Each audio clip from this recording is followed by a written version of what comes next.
De l'Évangile de Jésus-Christ selon saint Matthieu, chapitre 13, versets 54 à 58. En ce temps-là, Jésus se rendit dans son lieu d'origine, et il enseignait les gens dans leur synagogue, de telle manière qu'ils étaient frappés d'étonnement et disaient « D'où lui viennent cette sagesse et ces miracles? N'est-il pas le fils du charpentier?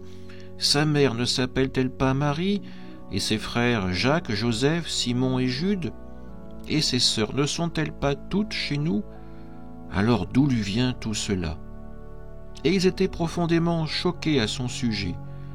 Jésus leur dit « Un prophète n'est méprisé que dans son pays, dans sa propre maison. » Et il ne fit pas beaucoup de miracles à cet endroit-là, à cause de leur manque de foi. Acclamons la parole de Dieu. Aujourd'hui, l'Évangile nous emmène à Nazareth, le village de Jésus, là où il enseigne dans la synagogue. Les habitants qui le connaissent depuis son enfance sont stupéfaits par sa sagesse, par ses miracles.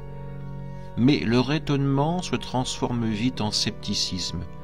N'est-il pas le fils du charpentier? Sa mère n'est-elle pas Marie? Ils ne peuvent pas croire que cet homme qu'ils ont vu grandir parmi eux puisse être porteur d'une telle puissance divine. Leur familiarité, leur proximité avec Jésus devient un obstacle à la foi. Ce passage nous interpelle sur une réalité profonde.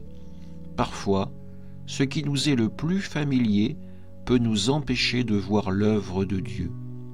Les gens de Nazareth connaissaient Jésus, mais ils ne l'ont jamais vraiment reconnu.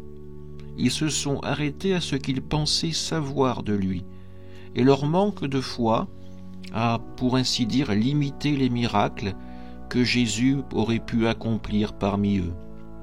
Frères et sœurs, ne nous arrive-t-il pas à nous aussi de fermer nos cœurs à la nouveauté de Dieu? Peut-être connaissons-nous bien les Écritures, les prières, les sacrements, mais peut-être aussi que nous les considérons comme acquis, sans laisser leur puissance transformer réellement nos vies. Ou peut-être dans nos relations, jugeons-nous trop vite, oubliant que Dieu peut agir à travers les personnes les plus ordinaires, celles que nous côtoyons tous les jours. Jésus nous rappelle qu'un prophète est souvent méprisé dans son propre pays. Cette parole nous invite à l'humilité et à l'ouverture. Soyons attentifs aux signes de Dieu autour de nous, dans les paroles, les gestes ou même les silences de ceux que nous rencontrons. Et si nous sommes appelés à être des prophètes dans nos familles, nos communautés, osons témoigner de l'Évangile, même si cela suscite parfois l'incompréhension. En ce jour, demandons au Seigneur la grâce d'une foi vive, d'une foi capable de reconnaître sa présence, même là où nous ne l'entendons pas. Que nos cœurs s'ouvrent à sa sagesse et à ses merveilles, pour qu'il puisse accomplir en nous et à travers nous ces miracles d'amour.